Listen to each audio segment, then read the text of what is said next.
আসসালামু আলাইকুম এভরিওয়ান, আশা করি সবাই অনেক ভালো আছে। আজকে আমরা চলে এসেছি পুঠিয়াদি থানা চাপল গ্রামের একটি পুরাতন মঠের কাছে। এটা চাপল গ্রামের খুবই ঐতিহ্যবাহী একটা জায়গা।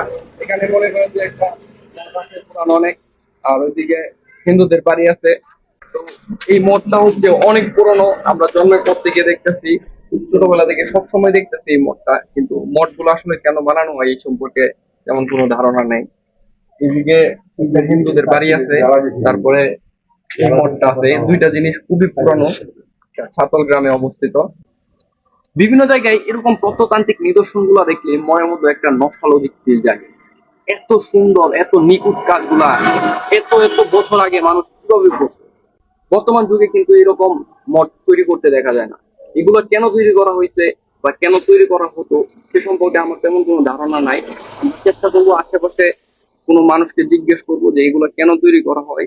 বাংলাদেশে বা ভারতীয় উপমহাদেশে বিভিন্ন জায়গায় এরকম মঠ দেখতে পাওয়া যায়, তবে এগুলা কেন তৈরি করা হয় হয়তো এটা সিম্পল বিষয় হইতে পারে, কিন্তু আমি আসলে এই জিনিসটা জানি না বিশেষ করে। সেহেতু আমি মানে আশেপাশে মানুষকে জিজ্ঞেস করে জানার চেষ্টা করব।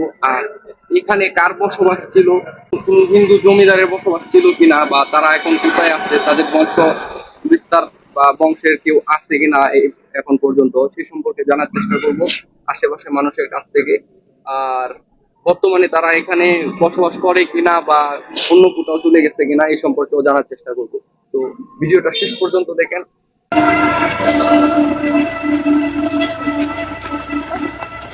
কিসে শরম পাইতেছ?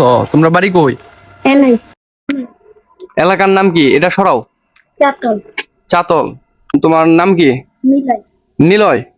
আর তোমার? হ্যাঁ ফাহাদ। তোমরা দুইজন কি মুসলমান নাকি?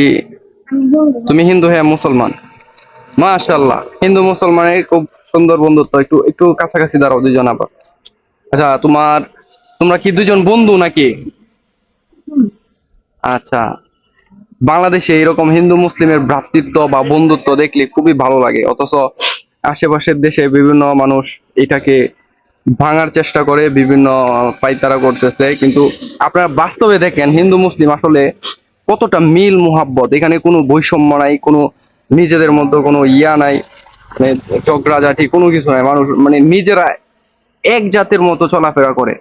তারপরেও কিছু মানুষ এখানে বৈষম্য সৃষ্টি করার চেষ্টা করে। তারা চেষ্টা করে নিজেদের মধ্যে বাংলাদেশে একটা সাম্প্রদায়িক সম্প্রীতি নষ্ট করার চেষ্টা করতেছে। আচ্ছা, তোমার আব্বুর নাম কি? বিড়াল কি করে? ইউনিয়ন বোর্ড কাজ করে। আর তোমার? হ্যাঁ, জুড়ে কত? স্বামী কি করে? আচ্ছা আচ্ছা, তোমরা দুজনের মধ্যে কি ঝগড়াঝাটি হয়? না আচ্ছা, খুব ভালো বন্ধু, হ্যাঁ। আচ্ছা, তো এতে তোমরা মানে হিন্দু মুসলিম মিলেমিশে থাকতে কোনো সমস্যা নাই তো? মুসলিমরা কি তোমরা কোনো কষ্ট দেয় বা তোমার সাথে খারাপ ব্যবহার করে? মুসলমানরা কোনো খারাপ ব্যবহার করে না? আচ্ছা, ঠিক আছে, ভালো থাকো, হ্যাঁ। আচ্ছা, এই মঠগুলো আসলে কি জন্য তৈরি করা হয় এই সম্পর্কে আমার কোনো ধারণা নাই, যদি আপনি একটু ক্লিয়ার করে বলেন। এটা তৈরি করা হয়েছে যে এই বাড়ির মালিক যে ছিল, ওই মালিক মৃত্যু হওয়ার পরে যে শ্মশান হয়েছে, যে এই শ্মশানের ভিতর, শ্মশানের উপরে একটা মঠ তৈরি করছে। এই জমিদার বাড়ি তৈরি। জমিদার বাড়ি? হ্যাঁ, জমিদার বাড়ি। আচ্ছা, ওনাদের নাম কি জানেন? হ্যাঁ, মল্লিক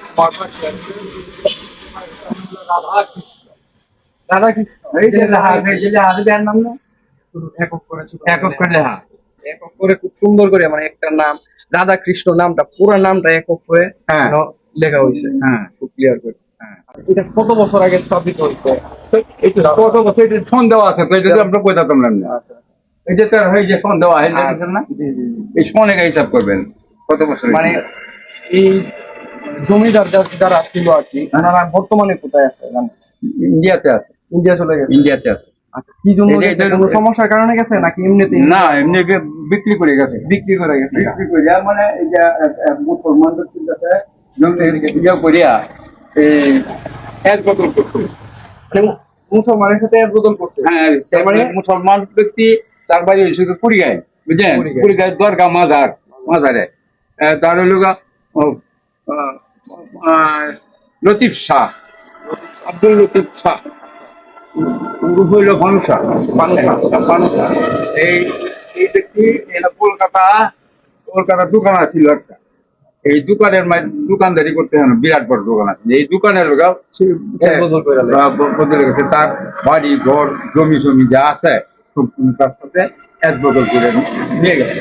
আচ্ছা, অনেক ক্ষেত্রে অনেক হিন্দুরা বা অনেকে মনে করতে পারে যেহেতু ওনারা চলে গেছে বাংলাদেশ থেকে, হইতে পারে বাংলাদেশের কোনো মানুষের মুসলমানের হাতে নির্যাতিত হয়ে গেছে, না না এরকম তো কিছু না কোনো নির্যাতিত হয় বিশেষ না। করে এরা নিজের ইচ্ছা ছিল গেছে। ভারতীয় হিন্দুরা বিশেষ করে এরকম মনে করে বাংলাদেশ থেকে হিন্দুরা এই- চলে গেছে নির্যাতনের কারণে, কিন্তু বেশিরভাগ মানুষই কিন্তু নিজের সুবিধার কারণে চলে গেছে। নিজের সুবিধা ঠিক আছে, নিজের সুবিধা ঠিক আছে, ইচ্ছা স্বাধীন সে বিক্রি করে টাকা নিয়ে গেছে। টাকা নিয়ে গেছে। হ্যাঁ, এই জিনিসটা ক্লিয়ার করা দরকার, কারণ অনেক অনেক বিক্রি করে টাকা নিয়ে গেছে, আর কিছু না।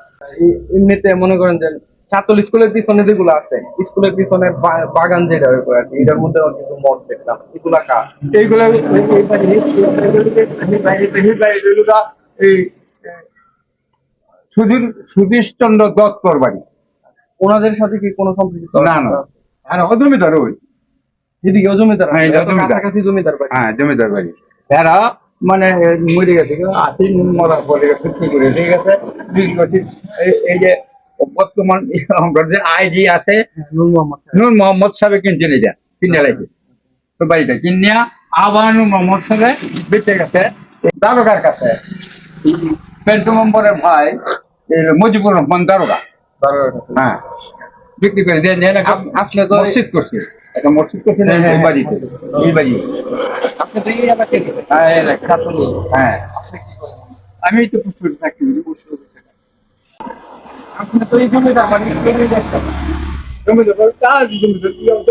দেখতাম না কেন, তারপর ললিত কুমার বাক্তিরা এরা দেখছি না, আমি এরা সবাই দেখছি, তার ছেলেরা দেখছি, এরা ঠিক আছে।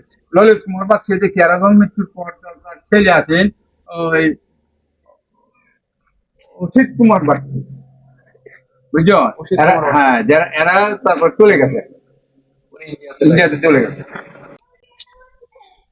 আপনার হয়তো নর্মালি এই জায়গাটা দেখলে বা এই মঠটা দেখলে ভাবতে পারেন যে কত বছর আগে হইতে পারে, কিন্তু আপনাদেরকে এমন একটা জিনিস দেখায় দেখলে আপনারা কল্পনাও করতে পারবেন না যে এত বছর আগে এটা স্থাপিত হয়েছে। তো এটা এখানে স্থাপিত ডেটটা দেওয়া আছে, বাংলা সালে 1335 বঙ্গাব্দে এটি স্থাপন করা হয়েছিল। আর বর্তমানে বাংলা সনে 1431 সাল চলমান। যার মানে প্রায় 96 বছর আগে এটি স্থাপন করা হয়েছিল। তো আপনারা চাইলে এখানে আসতে পারেন। কিভাবে আসবেন সেই লোকেশনটা আমি বলে দিতেছি।